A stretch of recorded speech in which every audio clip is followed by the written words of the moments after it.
بسم اللہ الرحمن الرحیم۔ سوابی میں پاکستان تحریک انصاف کے جلسے کے حوالے سے تمام دعوے دھرے کے دھرے رہ گئے اور جو کہا گیا تھا کہ یہ پاکستان کی تاریخ کا ایک بڑا جلسہ ہونے جا رہا ہے، پاکستان تحریک انصاف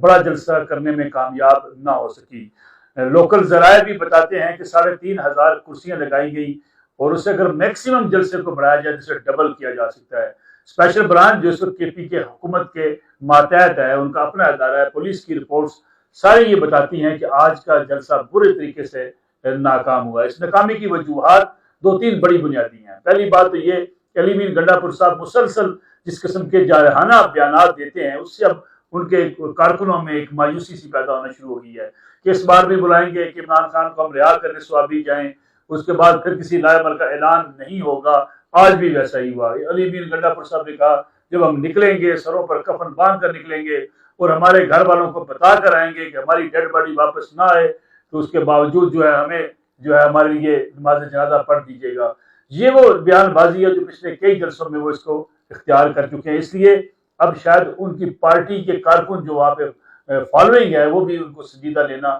انہوں نے چھوڑ دیا ہے۔ دوسری طرف سوابی جو ترکئی فیملی کے حوالے سے ایک بڑا اہم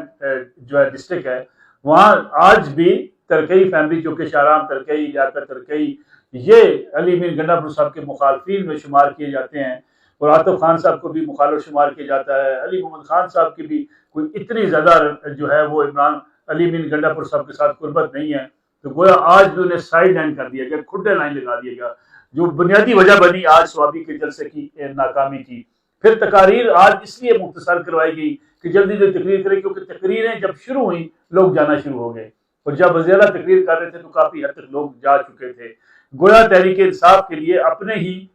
ہوم گراؤنڈ میں اپنے ہی صوبائی حکومت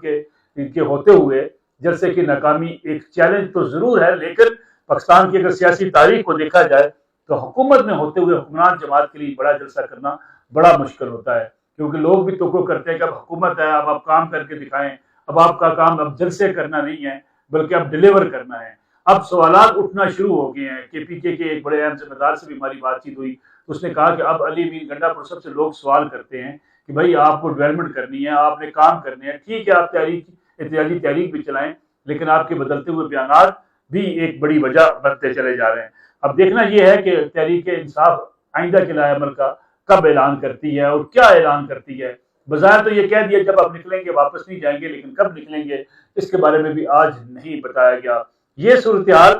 خاصی نقصان دہ ہوتی چلی جا رہی ہے پی ٹی آئی کے لیے۔ دوسری افسوسناک خبر آج کوئٹہ میں جو کچھ ہوا، غریب آدمی جو ریلوے اسٹیشن پر موجود تھے، 26 افراد بم دھماکے کی نظر ہو گئے، اس پہ وہ خاموشی ان افراد کی طرف سے جو ہمارے میڈیا میں بیٹھے ہوئے انسانی حقوق کے چیمپئن بنے ہوتے ہیں، جنہیں ہر وقت مارنگ بلوچ تو نظر آتی ہے، لیکن ایسے بے گناہ دہشت گرد تنظیموں کے بم دھماکوں کی نظر ہوتے ہوئے نظر نہیں آتے۔ ان کی خاموشی کو کیا کہا جا سکتا ہے؟